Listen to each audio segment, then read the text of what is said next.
하나님 말씀 요한계시록 7장 1절부터 12절까지의 말씀입니다. 제가 가진 신약 성경 405페이지 요한계시록 7장 1절부터 12절까지의 말씀을 우리 한 절씩 교독하고 마지막 전 함께 읽겠습니다. 이일 후에 내가 내 천사가 땅 내 모퉁이에 선 것을 보니 땅의 사방의 바람을 붙잡아 바람으로 하여금 땅에나 바다에나 각종 나무에 불지 못하게 하더라.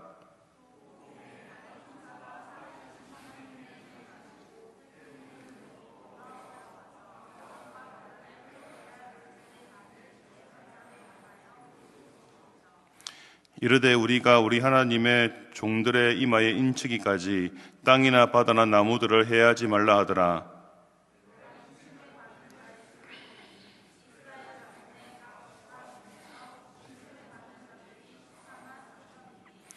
유다 지파 중에 인침을 받은 자가 1만 2천이요 르우벤 지파 중에 1만 2천이요 갓 지파 중에 1만 2천이요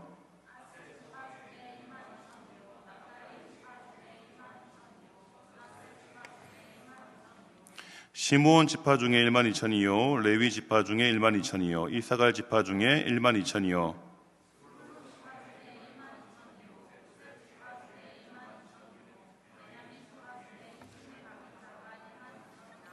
이일 후에 내가 보니 각 나라와 족속과 백성과 방 안에서 아무도 능히 셀 수 없는 큰 무리가 나와 흰옷을 입고 손에 종려가지를 들고 보좌 앞과 어린 양 앞에 서서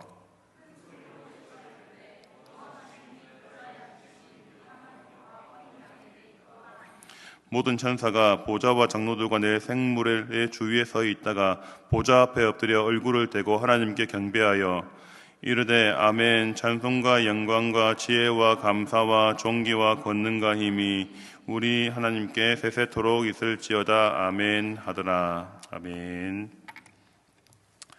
할렐루야. 예. 여름 수련회 잘 끝났죠? 여러분 너무 수고 많이 하셨고요. 우리 보아스 말씀 집회와 우리 농촌 선교도 또 은혜 가운데 또 잘 마치고 왔습니다. 수고해주신 우리 수준이 지체들과 우리 임원단들 우리 수고했다고 우리 뭐 부서에서 하겠지만 우리 큰 박수로 한번 격려하면 좋겠습니다. 예. 이 박수로 별로 위로는 안 되겠지만은 주님께서 여러분을 위로해 주시고 격려해 주시길 바라고요.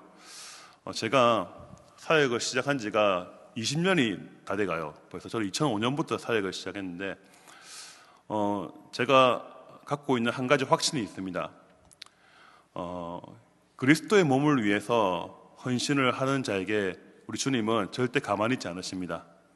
하나님은 그리스도의 몸을 위해서 아낌없이 자기를 내어주고 헌신한 자를 우리 주님께서 꼭 기억하십니다. 여러분 이번에 수고하신 수준이 지체들과 우리 임원단들 정말 수고하셨고요. 강성모 목사, 양성현 목사님이 여러분의 수고를 어떻게 위로를 하겠습니까? 우리 주님께서 만왕의 왕이시고 교회의 머리 되신 주님께서 수준이 여러분들의 수고, 그간의 수고를 기억하시고 정말 위로하시고 여러분이 꿈꾸고 원하는 모든 것 다 열어주시고 복 주시기를 주님의 이름으로 축복합니다. 축복합니다. 진짜 축복합니다. 하나님께서 여러분의 수고를 기억해 주시기를 바랍니다. 자, 오늘 저는 요한계시록 말씀을 좀 가지고 나누고 싶은데 찬양과 경배로 맞서 싸우라라는 제목으로 말씀을 좀 나누고 싶습니다. 이 말씀은 제가 처음 하는 말씀이 아니고요. 제가 여러분 저녁 예배 영상 보시나요 혹시? 안 보시죠? 제가 찍어도 제가 안 볼 때도 있습니다. 저도 한 번씩. 제가 지난달 7월 셋째 주에 제가 전투하는 교회라는 제목으로 제가 한 6분 정도 촬영을 해서 우리 가정예배 영상을 올린 영상이 있습니다. 저 개인적으로 그 설교가 짧은 영상인데 개인적인 저에게 주신 아주 강력한 임팩트가, 영적인 임팩트가 있었습니다. 그래서 제가 오늘 이번 달까지 해서 제가 요한계시록을 조금 더 같이 좀 나누고 마무리를 좀 짓고 싶기는 한데요. 그 말씀을 저는 토대로 해서 제가 좀 말씀을 조금 더 풍성하게 제가 준비를 좀 했습니다. 여러분 참고로 강 목사님 왜 설교 재탕하나 이렇게 생각하실 분이 있을까봐 제가 여러분에게 미리 말씀을 한번 드립니다. 여러분 내가 누구인가? 라는 질문요 참 중요한 질문입니다. 그죠? 나의 정체성, 내가 누구인가? 라는 질문은 참 너무나 중요한 질문이에요. 내가 누구인지 알아야 내가 어떻게 살아가야 될지 알게 됩니다.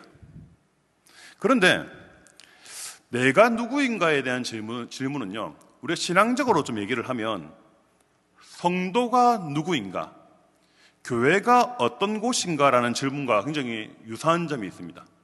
어떻게 보면 거의 동일한 얘기죠. 내가 누구인가 라는 질문과 성도가 누구인가, 교회가 어떤 곳인가, 사실은 다 똑같은 질문이라는 것이죠. 그래서 우리가 성경을 통해서 성도의 삶, 성도는 이렇게 살아야 된다고 할 때 그것은 사실은 나의 얘기죠. 우리의 얘기입니다. 그리고 교회에 대한 얘기도 결국은 그것은 나의 이야기고 또 우리의 이야기가 될 수 있는 것이죠. 자, 교회에 대한 오늘 말씀을 좀 나누고 싶은데, 여러분 교회는 성전이라고도 불리기도 하죠. 그죠? 성전. 성전이 뭡니까? 성전. 홀리 템플. 성전이라고. 성전이 무슨 뜻이에요? 성전은 하나님이 거하시는 곳을 말하죠. 그죠? 하나님이 거한다라는 말은 뭐 옛날 말이긴 합니다. 하나님이 사시는 곳, 하나님이 머무시는 곳을 가리켜서 우리는 성전이라고 하죠. 교회는 그리스도의 성전입니다. 그리고 교회에 또 다른 별명이 있죠. 교회는 예수 그리스도의 신부라고 부릅니다. 신부. 우리 예수님은 교회의 신랑이 되죠. 왜 신부라는 말을 쓸까요? 교회의 본질이 무엇일까요? 교회의 사명이 무엇일까요? 다시 오실 신랑 되신 예수님을 기다리고 고대하는 곳, 그 공동체를 바로 교회라고 얘기하죠. 자, 여러분 교회에 대한 성경 안에 많은 정의들이 있는데, 자, 오늘 본문이 얘기하고 있는 교회에 대한 아주 독특한 정의가 있습니다. 무슨 정의냐면 교회는 바로 영적 전쟁하는 공동체, 바로 전투하는 공동체라는 것입니다. 자, 오늘 이 얘기는 아주 저에게도 실질적인 좀 얘기가 되고 여러분에게 실질적인 이야기가 될 수 있을 것 같아요. 교회의 본질이 무엇이냐, 교회의 사명이 무엇이냐, 마귀와 전쟁하는 것이다. 그죠? 아주 짜릿한 얘기입니다. 전쟁한다. 무서운 얘기이기도 하지만 아주 그냥 우리의 텐션을 막 올리는 얘기입니다. 자, 오늘 우리 본문을 통해서 전투하는 공동체, 전쟁하는 교회의 모습을 우리가 어떻게 알 수 있을지 우리가 본문을 잠깐 우리가 살펴보면 좋겠습니다. 자, 오늘 우리가 함께 읽은 요한계시록 우리 7장 말씀은요, 자, 어떤 얘기냐면, 어떤 이 문맥 속에 있냐면, 여러분, 요한계시록에는 3개의 재앙이 나타납니다. 3대 재앙이 나타나죠. 첫 번째는 인재앙. 두루마리에 인을 하나씩 떼면서 막 재앙이 일어납니다. 그죠? 그리고 두 번째 재앙은 나팔의 재앙이죠. 천사가 나팔을 막 하나씩 불 때마다 엄청난 재앙이 일어납니다. 그리고 마지막으로 대접재앙. 천사가 대접을 땅에 확 부으니까 완전히 그냥 난리가 나는 거예요. 땅이 그냥 막 쑥대밭이 되어져 버립니다. 이 요한계시록에는 이 3대의 재앙이 있는데, 오늘 본문은 7인 재앙 가운데 중간에 딱 끼어든 당이죠. 그래서 여러분, 우리가 요한계시록을 해석을 할 때 우리가 참 조심해야 될 부분이 있어요. 여러분, 제가 몇 번 말씀드린 적이 있는데, 요한계시록은 그냥 읽고 그냥 묵상하면은 정말 위험할 수 있어요. 왜냐하면 이 요한계시록에 대한 잘못된 해석과 그릇된 이야기가 진짜 많이 있거든요. 여러분, 레위기 읽으면 이해 안 가죠, 그죠? 레위기는요 반드시 공부해야 되는 책입니다. 공부를 안 하면은 레위기를 이해할 수가 없어요. 요한계시록도 마찬가지로 여러분들이 공부를 안 하면은 참 이해하기가 어렵습니다. 공부를 해야 됩니다. 어찌됐든 오늘 그 얘기를 하고자 하는 게 아니고요. 그래도 요한계시록을 해석할 때 아주 중요한 방법 중에 하나가 뭐냐면 상징을 해석하는 거예요. 상징. 요한계시록에 나타나 있는 수많은 어떤 이미지, 그런 어떤 그런 사건들이 사실은 성경의 수많은 상징을 우리에게 가르쳐 주고 있습니다. 자, 오늘 4절부터 8절까지의 말씀을 보시면요, 인침을 받은 14만 4천 명이 등장을 하죠. 자, 우리는 14만 4천 명 하면 즉시 신천지를 떠올린다 그죠? 신천지. 신천지 이 이단 때문에 사실은 이 요한계시록이 완전히 임봉돼 버렸어요. 굉장히 안타까운 일입니다. 여러분, 신천지라는 말이 얼마나 아름다운 말이에요. 새로운 새 하늘 새 땅을 한자로 말하면 신천지를 하잖아요. 근데 우리는 즉각 신천지를 하면은 즉각 부정적인 이미지와 아주 안 좋은 어떤 그런 느낌을 가지게 된다는 것이죠. 와, 이건 마귀의 엄청난 역사인 것 같아요. 교회로 하여금 새하늘 새 땅을에 대해서 이게 터부시하게 되고, 신천지라는 이단이 있으니까 왜 그런 말을 써가지고 우리 진짜 좋은 말을 빼앗겨 버린 것 같아요. 어찌되었든 인침을 받은 14만 4천 명이 등장하는데, 여러분 계산해 보면 어떻습니까? 우리가 읽어봤죠, 그죠? 12지파별로 12,000명씩, 12지파가 12,000명이니까 계산해 보면 14만 4천 명입니다. 그런데 여러분, 인침을 받은 자가 무슨 뜻일까요? 인침받은 자는 것은 무슨 뜻입니까? 구원받은 자들을 의미하죠. 구원받은 하나님의 백성들을 가리켜 인침받은 자라고 얘기합니다. 바로 천상의 교회, 또 제가 좋아하는 우주적 교회를 뜻합니다. 그러니까 여러분, 구원받은 전 세계 모든 사람들, 이전에 주님 안에서 죽은 모든 성도들의 총합계가 바로 14만 4천 명이다라는 것이죠. 왜 그러냐? 12와 1000은 완전수라는 것이죠.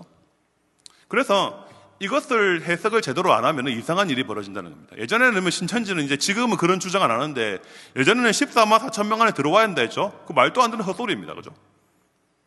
문자 그대로 해석하면 문제가 발생하죠.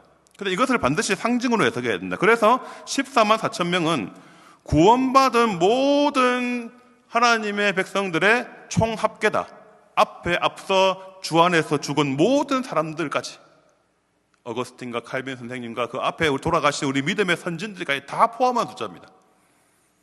상상을 초월한 숫자겠죠.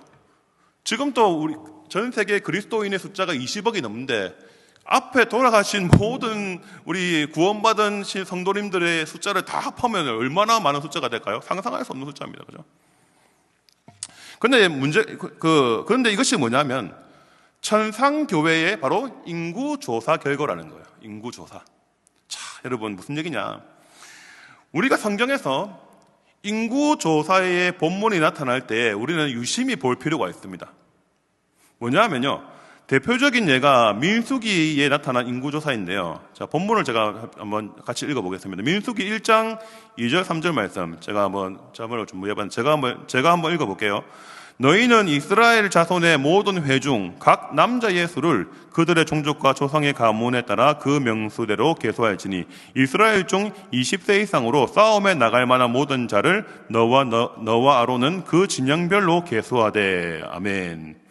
자, 하나님께서 모세에게 민수기에서 모세에게 인구조사를 명령을 합니다. 그것도 20세 이상 전쟁에 나가서 싸울 만한 사람을 계수하라고 명령을 하죠. 왜 그럴까요? 민수기는요, 사실은 시내 광야에서 광야의 행진을 시작할 때, 그때 타이밍이거든요. 광야의 행진을 시작할 때 인구조사를 했습니다. 왜 그랬을까요? 바로 전쟁 준비라는 겁니다. 전쟁 준비. 하나님께서 이스라엘 백성들의 12지파의 그 인구를, 그러니까 전쟁에 나갈 만한 사람을 계수한 이유는 바로 전쟁을 준비하라는 것이죠. 자, 이 구약의 모티브를 갖고 오늘 본문을 해석을 하면요, 딱 보입니다. 자, 오늘 본문에도 지파별로 12,000명씩 계수가 됩니다. 그죠? 바로 하늘의 군대, 빛의 군대, 영적 전쟁을 수행할 하늘의 군대가 지금 준비가 되고 있다는 것입니다. 이해가 되시죠, 여러분? 자, 하나님께서 이런 제가 묵상도 했었어요. 무슨 얘기냐면, 제가 방금 요한계시록에 3대 재앙이 있다잖아요. 3대 재앙 총 7개씩, 총 27개의 재앙을 통해서 하나님께서 우리에게 지금 보여주고 싶은 것이 있는데, 뭐냐면요, 하나님께서 이 세상이 아무리 악하고 더럽다 할지라도 이 세상을 섭리하시고 심판하시고 통치하시는 분은 바로 보좌에 앉으시니 바로 하나님이시다 라는 것을 보여주고 있는 것이죠.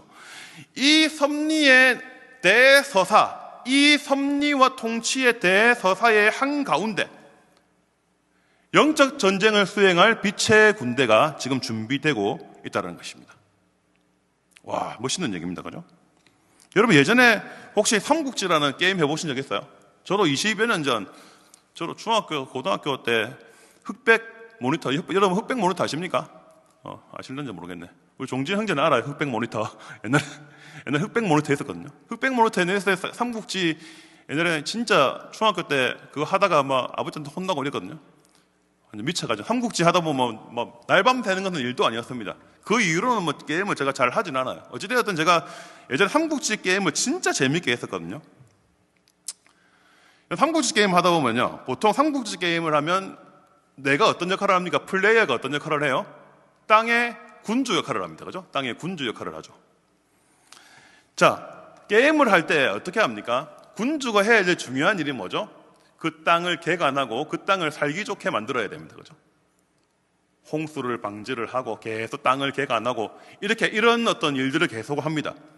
그래서 그 땅이 살기 좋아지면 어떻게 됩니까? 그 땅의 인구가 늘어납니다. 자, 그러면은 저 안에는 흑심이 생기기 시작하죠. 와, 인구가 모이기 시작합니다. 그럼 어떻게 해야 될까요? 그 다음 스텝은 이제 징병을 하는 겁니다. 군사 징병. 이제 인구가 모여야지 이 징병을 할 수 있거든요. 그래서 이제 징병을 하기가 수월해지고 이제 인구가 많아지니까 쌀의 어떤 쌀이나 양식이나 어떤 세금의 세수가 막 늘어납니다. 그러려면 많은 사람들을 징병하고 무기도 많이 사들이고 계속 병사들을 훈련을 해서 이제 군대를 준비를 시켜줍니다. 왜 이렇게 해야 됩니까? 왜 군대를 준비시켜야 돼요? 안 그러면 다른 나라 군주가 쳐들어오면은 그냥 끝나는 거예요, 그냥. 전쟁을 준비하지 않으면, 군주의 역할은 전쟁을 준비하지 않으면 다른 나라 군주가 쳐들어오면은 그냥 그 자리에서 나는 우리 그냥 끝나는, 인생은 끝나는 겁니다. 그래야지 군대를 잘 세워놔야지 적들을 방어할 수 있고 때로는 내가 주변에 약한 땅을 공격을 해가지고 땅을 넓힐 수가 있죠. 그래서 삼국지 게임의 엔딩은 결국은 내가 전체 모든 땅을 다 정복을 하면 게임은 끝납니다. 엔딩을 하게 되죠. 자, 보십시오. 보좌에 앉으신 하나님은 온 세계를 섭리하시고 통치하고 다스리는데 그 통치의 핵심이 뭔지 아십니까? 핵심? 그 통치의 노른자가 뭔지 아십니까? 바로 영적 전쟁을 수행할 교회를 준비시키는 일입니다. 와, 이거는요, 엄청난 비밀이에요. 여러분, 뉴스, 신문이나 이렇게 뉴스를 보면요, 지금 푸틴, 트럼프, 그런 세계 권력자들이 세상을 막 쥐고 있는 듯 하지만요, 하나님 앞에서는요, 그거 아무것도 아닌 인간들입니다. 여러분, 우리가 세계 정세를 바라볼 때 우리는 거룩한 자부심을 가질 필요가 있어요. 하나님의 그 섭리의 그 트리거, 하나님의 그 섭리의 그 키는요, 사실 교회가 갖고 있는 거예요. 영적 전쟁을 수행할 교회, 만왕의 왕이시고 만주의 주이신 예수님께서 세상 만유를 다스리고 통치하시면서 가장 중요한 핵심적인 일이 무엇이냐? 바로 이 영적 전쟁을 수행할 교회를 계속 준비를 시킨다는 거예요. 하나님은 교회를 보면서요, 아십니다. 저 교회가 영적 전쟁을 수행할 만한 교회인지, 야긴과 보아스가 영적 전쟁을 할 만한 공동체인지 아닌지 하나님은 아십니다. 지금 준비를 시키고 있다는 거예요. 제가 뒤에 할 얘기가 많지만은 정말 여기에서 우리는 좀 잠시 머무를 필요가 있는 것 같아요. 우리는 지금 준비되고 있습니까? 우리는 영적 전쟁에 나가서 마귀를 압살하고 마귀를 소멸시키고 마귀의 일을 완전히 박살내버릴 그런 영적인 힘과 파워가 우리에게 있습니까? 참 이 질문 앞에 참 부끄럽다는 생각이 많이 들어요. 왜? 나의 삶을 보니, 우리의 삶을 보니 너무 부족한 게 많거든요.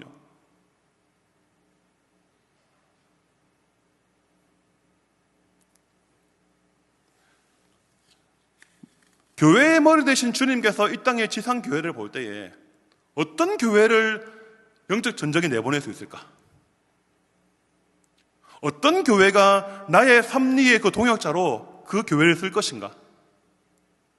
우리 주님께서 지금 막 교회를 다스리시면서 그 교회를 보고 계신다는 거예요. 여러분 시간 되시면 지난 수요일에 제가 그 기도하면 어떤 일이 벌어지는가에 대해서 요한계시록 8장으로 제가 말씀을 좀 전했긴 했거든요. 한번 시간 나시면 한번 들어보시면 오늘 본문과 또 맥락이 맞는 부분이 있습니다. 그동안 한국 교회는 하나님의 그 섭리의 그 동역자였습니다. 우리 초랑교회도 한때는 뭐 지금도 그렇게 쓰임받고 있지만 정말 하나님의 그 역사를 쥐고 흔드는 하나님의 그 트리거였어요. 바로 이 현장이죠.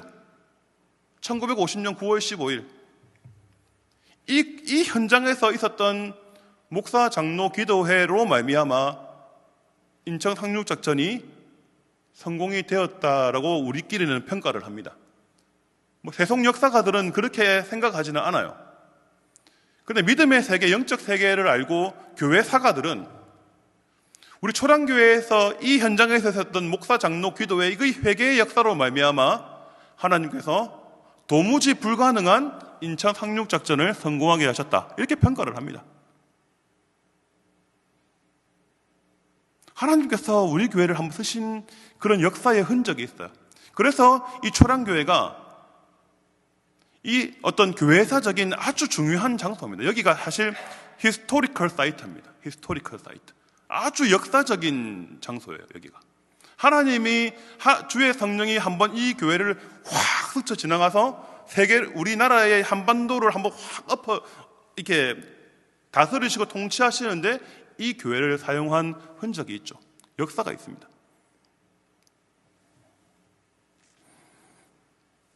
지금은 우리는 어떤가요? 우리는 지금도 우리 교회가, 우리 야긴과 보아스가 그렇게 쓰임받을 수 있을까요? 자, 이 질문에 대한 대답은 이제 다음 질문에서 우리가 한번 얘기를 한번 나누어 보면 좋겠어요. 그렇다면 어떤 교회가 영적 전쟁을 수행하는 교회가 될까? 자, 이 질문에 대한 대답은 바로 오늘 본문 9절 10절에 있습니다. 자, 오늘 본문 말씀 9절 10절 우리 같이 한번 읽겠습니다. 이일 후에 내가 보니 각 나라와 족속과 백성과 방언에서 아무도 능히 셀 수 없는 큰 무리가 나와 흰옷을 입고 손에 종려가지를 들고 보좌 앞과 어린 양 앞에 서서 큰 소리로 외쳐 이르되 구원하심이 보좌에 앉으신 우리 하나님과 어린 양에게 있도다 하니. 아멘. 자, 우리가 9절 말씀에서 알 수 있는 것이 무엇일까요, 우리? 자, 사도 요한은 이제 천상교회의 인구조사가 이제 끝나고 난 뒤에 새로운 이제 환상을 보게 됩니다. 이일 후에 내가 보니 저 멀리 엄청난 무리들이 멀리서 다가옵니다. 나라와 족속과 백성과 방언이라는 말은 그 당시 요한이 보기에는 이 지구상에 있는 수많은 그 다문화, 그 다인종을 뜻하겠죠. 그 당시에는 뭐 정보가 없기 때문에 누가 누군지 잘 몰랐을 거예요. 어쨌든 요한이 보기에는 자기와 다른 인종의 사람들이, 수많은 사람들이 이렇게 지금 다가오고 있다. 아무도 셀 수 없는 큰 무리라고 이렇게 표현을 합니다. 자, 성경학자들은 오늘 9절에 우리가 아무도 셀 수 없는 큰 무리를 가리켜 우리가 방금 읽었던 4장부터 8장까지 14만 4천 명, 구원받은 모든 사람들, 모든 영혼들의 또 다른 표현이라고 해석을 하죠. 여러분 한번 상상해 보세요. 자, 우리가 이제 거룩한 상상이 필요합니다. 천상의 교회 이 모든 성도들이 흰 가운을 지금 입고 있습니다. 그리고 한 손에는 종려나무 가지를 들고 있습니다. 그리고 이 종려가지 나무를 막 흔들고 있죠. 이 승리의 어떤 퍼포먼스입니다. 그죠? 우리는 승리했다. 우리는 승리했습니다. 자, 천상에 있는 교회의 모든 성도들이 흰 가운을 입고 오른손에 종려가지 나무를 승리의 함성을 지르면서 찬양을 부릅니다. 큰 소리로 하나님을 높여 찬양합니다. 구원하심이 보좌에 앉으신 우리 하나님과 어린 양에게 있습니다 라고 막 이렇게 찬양을 부르고 있습니다. 여러분, 그 광경을 한번 생각해 보세요. 제가 현장감을 더하기 위해서 헬라어로 한번 찾아봤습니다. 멜로디는 알 수 없지만 한번 들어보세요. 헤 소테리아, 토 테오헤몬, 토 카메, 토 카데메오, 에피투 스로누, 카이토 아르니오. 뭐 방언 같나?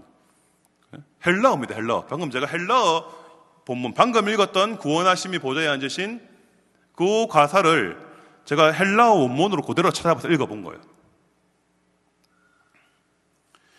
구원받은 천상교회의 성도들이 하나님 나라에서 영원히 부르는 찬양의 가사가 무엇입니까? 구원하심이 누구에게 있습니까?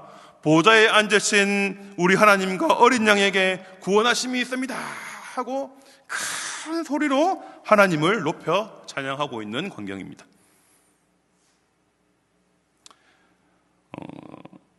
형제자매 여러분 이 사실을 아십니까? 방금 제가 불렀던 구원하심이 보좌에 앉으신 우리 하나님과 어린 양께 있습니다. 이 노래의 의미를 알고 배우고 부를 수 있는 사람만이 진짜 구원받은 자입니다. 누가 하나님 나라의 진짜 시민입니까? 구원의 감격에 젖어서 정말 구원하심이 우리 하나님과 우리 보좌에 앉으신 우리 하나님과 어린 양에게 있습니다. 이 구원의 그 폭발적인 감격, 그 은혜 가운데 젖어 사는 사람이 바로 진짜 구원받은 사람이죠. 하나님 나라의 시민입니다. 이 교회의 찬양은 지금도 영원히 천상에 울려 퍼지고 있습니다. 자, 한 가지 질문하게 해보겠습니다. 자, 여러분은 이 아무도 셀 수 없는 이 큰 무리에 있을까요? 없을까요? 장차 있게 될까요? 아니면은 나하고 상관없는 얘기일까요? 마땅히 우리는 능히 셀 수 없는, 아무도 셀 수 없는 큰 무리 가운데 우리는 속하게 될 것입니다. 할렐루야. 우리는 이것은 2000년 전에 있었던 말씀이기는 하지만 제가 말씀드렸습니다. 요한계시록에 있는 모든 말씀은 영원한 세계, 초시간적, 초시대적 이야기입니다. 2000년 전의 얘기가 아니에요. 영원의 시간 안에서 울려 퍼지고 있는 노래입니다. 그래서 우리는 요한계시록 7장 10절 큰 소리로 외쳐 이르되 구원하심이 보좌에 앉으신 우리 하나님과 어린 양에게 있습니다. 이 찬양의 고백이요, 장차 우리가 하나님 나라에 들어가서 우리가 부르게 될 노래 가사라는 거예요. 와. 지금 좀 이따가 제가 설교 찬양 우리 고영원 선교사님 비전 아시죠? 그거 오랜만에 한번 좀 부르려고 하거든요. 와, 얼마나 가슴 벅차 오르는지 몰라요. 여러분, 구원받은 성도는요, 철왕교회의 등록 성도일 뿐만 아니라 천상교회의 성도라는 사실을 잊어서는 안 돼요. 우리는 천상교회에 등록된 자들입니다.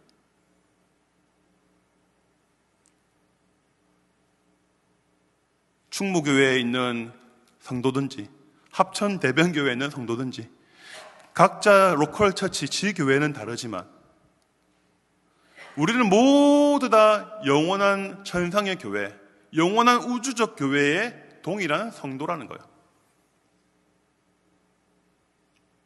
그래서 제가 농담 반 진담 반, 농담은 아닙니다. 나중에 천국 가면은 다 여러분은 다 말 다 놓게 되겠죠. 그때는 저에게 목사님이나 부르면 큰일 납니다. 다 우리는 형제 자매가 되는 거예요. 물론 우리가 천국에서는 성별이 사라진다고 해요. 천국에서는 남자가 여자가 없거든요. 어떻게 부르게 될지 모르겠어요. 제 이름은 뭐 성모가 아니겠죠, 더 이상. 그렇다면 이제 마지막 중요한 얘기를 전개하고 오늘 말씀을 마무리합니다.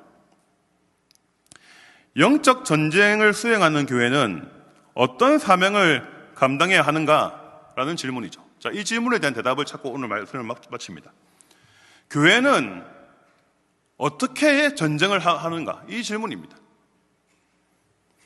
이 질문에 대한 해답이 오늘 본문 가운데 있죠. 10절 말씀, 큰 소리로 외쳐 이르되 구원하심이 보좌에 앉으신 우리 하나님과 어린 양에게 있도다.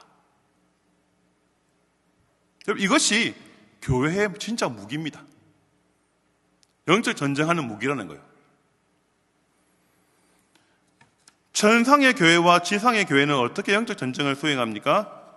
보좌에 앉으신 우리 하나님과 어린 양에게 온전한 찬양과 경배를 드림으로 말미암아 영적 전쟁을 수행한다는 겁니다. 왜 예배가, 왜 찬양이 교회의 생명일까요? 예배 안 드리는 교회가 아닙니다. 그죠? 찬양이 없는 교회가 아닙니다. 찬양과 경배는 이 악한 세상을 대적하고 이기는 교회의 유일한 전략이라는 거죠. 오늘 제가 사부 찬양, 아까 찬양을 우리가 25분 동안 했잖아요. 이번 주 우리 보아스 형제자매들도 충무교회에서 이틀 집회하고 대변교회 가서 또 우리 총 3번의 집회를 우리가 하고 왔거든요. 우리 송 목사님 이게 이틀 동안 찬양 인도해 주시고 우리 김대호 목사님 말씀 전해 주시고 이제 송 목사님 기도해 주시고 했는데 너무 이 청년들이 이렇게 와서 예배를 하는 게 너무 부럽다라는 그런 고백을 했습니다. 이렇게 많은 청년들이 이곳에 와서 함께 찬양할 수 있는 거 얼마나 감사한 일인지. 그리고 이틀 전 대변교회에서 금요일 저녁에 나름대로 우리 예배를 드렸는데 거기에는 반주하실 분이 없어가지고 그 미가엘 반주기 있거든요. 그 반주기 그냥 틀면서 한다고 하더라고요. 그때 우리가 가서 저 부족하지만은 우리 정진 우리 형제가 기타 치고 이 뭡니까 이거 치는 떠드리는 거 뭐라 하죠? 까먹었다 이런 거. 가온하고 우리 신진이야 조그만 거 들고 와서 이렇게 했는데 너무 좋더라고요. 그런데 오늘 딱 보니까는 와 우리 사부 찬양은 완전히 그냥 집회입니다. 집회. 얼마나 감사한지 몰라요. 얼마나. 사랑하는 형제자매 여러분, 여러분들은 이 전쟁을 잘 하고 있습니까? 자, 이 질문을 조금 더 풀어서 얘기하면 이렇습니다. 여러분들은 영적 전쟁을 이벤트로 합니까? 루틴으로 합니까? 이 이벤트냐 루틴이냐 이 얘기는 자다가 잠결에 떠오른 아이디어였습니다. 잠결에. 이 본문을 어떻게 풀어야 되지? 혼자서 막 머리를 싸매고 기도하고 있는 중에 잠들었는데 잠결에 이 이벤트냐 루틴이냐 이것이 딱 떠올랐어요. 우리는 매주 오후 2시에 찬양을 25분, 30분 찬양을 합니다. 여러분 삶 가운데, 여러분의 한 주간의 일상 가운데 이때 말고는 하나님을 찬양하고 높이는 시간이 없다면 여러분에게 찬양과 경배는 이벤트입니다. 그래서 우리는 마귀의 일상적 공격에 패배합니다.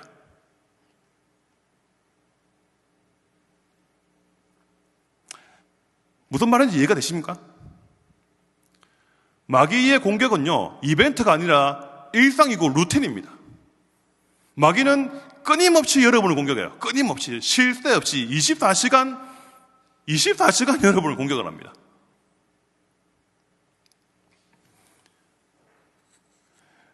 마귀는 24시간 우리를 대적하고 우리를 막 무기력하게 만들고 무력화시키려고 하는데 정작 우리는 찬양과 경배를 일주일에 딱 20분, 25분 딱 한 번만 합니다. 그러니까 우리는 맨날 지는 겁니다. 찬양과 경배를 이벤트로 하면 마귀의 일상적 공격, 그 일상적 그 공격의 루틴에 당연할 자가 없다는 거예요. 무슨 말인지 이해가 되십니까? 우리가 왜 찬양과 경배의 일상을 살아야 되는가? 우리가 왜 찬양과 경배의 루틴을 살아야 되는지 이 이유가 여기에 있다는 거예요. 여러분, 할 수가 있으면 시간만 나면 하나님의 임재 안으로 들어가고 찬양하며 하나님을 예배하고 기도하셔야 된다는 거예요. 시간만 날 때마다, 우리에게 여유가 있을 때마다. 이런 사람에게 마귀가 어떻게 그를 장악할 수 있을까요? 마귀는 그런 사람 절대 장악하지 못합니다. 찬양과 기도에 젖어 살아가는 자를 마귀는 절대 장악할 수 없어요. 찬양과 기도에 젖어 살고 그 깊은 영에 머무르 있는 사람은 절대 그의 멘탈을 무너뜨릴 수 없습니다. 그런데 우리는 왜 종종 우리의 멘탈이 무너지고 가끔씩 시험 들기도 하고 자기 비관에 빠지기도 하고, 왜 그러나요? 우리에게는 성령의 충만함은 이벤트고 낙심과 절망과 시험 드는 것은 우리의 일상 아닙니까? 우리의 루틴 아니에요? 우리는 왜 그렇게 살고 있습니까? 친구 여러분, 형제 자매 여러분, 찬양은요, 하나님을 높이는 거죠. 하나님을 칭찬하는 것이고, 기쁨으로 하나님을 높이고 우리의 영적인 텐션을 막 올립니다. 여러분, 가끔씩 멘탈이 무너질 때 있습니다. 그죠? 완전히 막 멘탈을 못 지킬 때가 있어요. 한 번씩. 정말 엄청난 스트레스와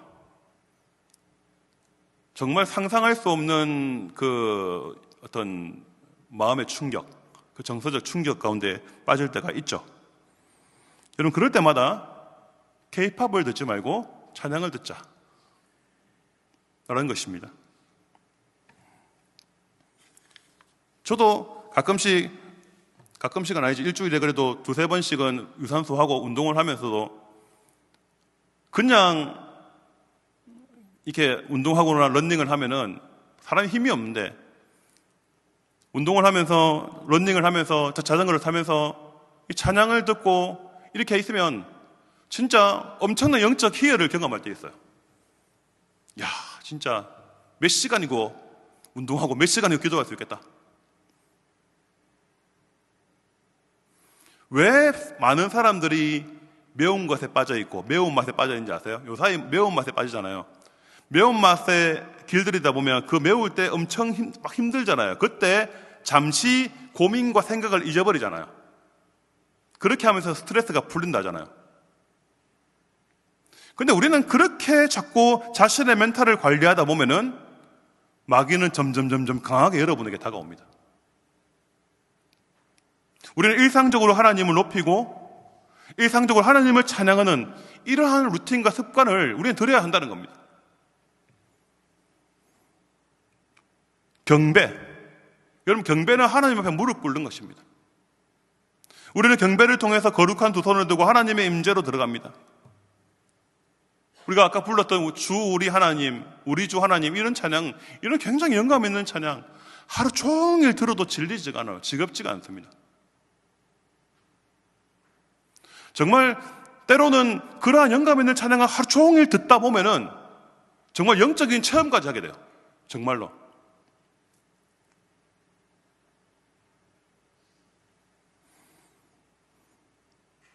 때로는 막 꿈에서도 막 찬양 집회하고 꿈에서도 막 주님을 높이고 막 이런 꿈을 꿀 때가 있어요. 한 번씩. 형제 자매 여러분, 찬양과 경배의 일상을 다시 시작해 보십시오. 진짜. 여러분, 손모임 할 때 한번 나눠보십시오. 어떻게 하면 한 주간 우리 찬양과 경배의 이 일상, 이 루틴을 한번 해볼 수 있을까? 한번 여러분 손모임에서 얘기를 한번 해보지 않을까요? 이렇게 해야 마귀의 일상적 공격에 맞서 싸울 수가 있다는 겁니다. 24시간 마귀는 여러분을 넘어뜨리려 공격하잖아요. 그래서 우리는 이 마귀의 공격에 대응하기 위해서라도 항상 우리의 영혼은 하나님을 높이고 하나님을 경배하고 하나님을 찬양하는 이러한 루틴이 우리의 일상에 충분히 젖어 있어야 한다는 겁니다. 제가 지난주에 말씀드렸어요. 하나님께서는 이 시대 가운데 다시 한번 찬양과 경배를 일으키고 계시는 것 같아요. 진짜.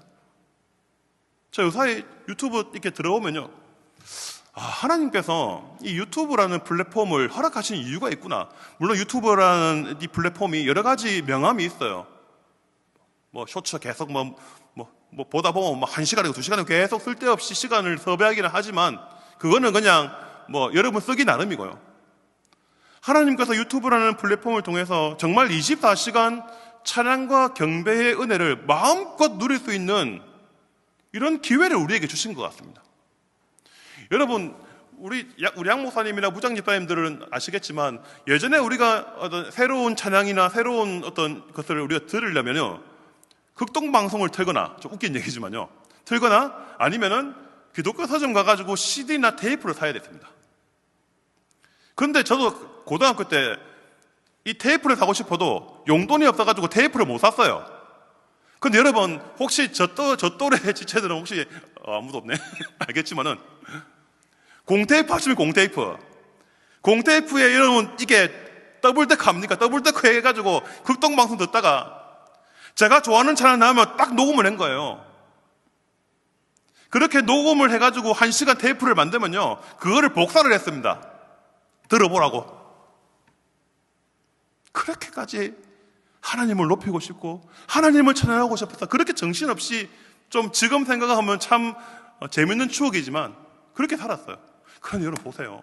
요 사이는요, 물론 여러분 멜론에서 500원 주고 사십시오. 500원 주고 결제해가 CD 사도 됩니다. 그런데 웬만한 새로운 찬양은 유튜브에 바로 올라옵니다. 다운받으면 불법이지만 듣는 건 불법 아니잖아요. 피아워십, 아가파워, 아이자야, 예라머십 찬양 집회 안 가도 됩니다. 뭐 한다고 합니까? 돈 쓰고 시간 쓰고. 거기에 있는 곡들을 이렇게 들으면서 마음껏 활용하라는 거예요. 자꾸 K-팝, 저는 잘 모릅니다. 뭔지 잘 모르는데, 저는 최근에 제이워십을 굉장히 많이 들어요. 제이워십 잘 모르죠? 꽃들도 아십니까? 꽃들도. 꽃들도 알겠네. 제이워십 중에 꽃들도라는 찬양이 굉장히 알려진 곡이고 다른 곡들은 잘 알려지지 않았어요. 근데 여러분 유튜브 들어가시면 제이워십이라는 곳이 그 채널이 있는데 구독자가 얼마 되지는 않습니다. 제가 너무 이렇게 영감 있는 찬양이 있어가지고 악보를 구하고 싶은데 악보가 없는 거예요. 아무리 검색해봐도. 그런데 그 제이워십을 이렇게 이끌어 가시는 선교사님이 계신데, 이분이 보니까 네이버에서 악보를 이렇게 판매를 하고 계시더라고요. 1,000원에. 그래서 제가 그 결제를 하니까 한 1시간 뒤에 그 선교사님이 메일로 보내주시더라고요. 그래서 제가 장문의 답장을 보냈죠. 너무나 영감 있는 찬양을 이렇게 들을 수 있게 해주셔서 너무 고맙습니다. 초량교회 강성만 목사 올림. 이렇게 보냈거든요. 제가 전에 일본 0.4% 얘기했죠. 그때 이후로 일본에 대한 좀 특별한 마음이 좀 생기는 것 같아요. 언젠가는 한번 가서 이 제이워십에 있는 찬양으로 하나님을 높일 수 있는 날이 오면 좋겠다, 이런 좀 개인적인 소망이 있습니다. 찬양과 경배로 가득 채워진 하루가요, 정말 승리하는 하루가 됩니다.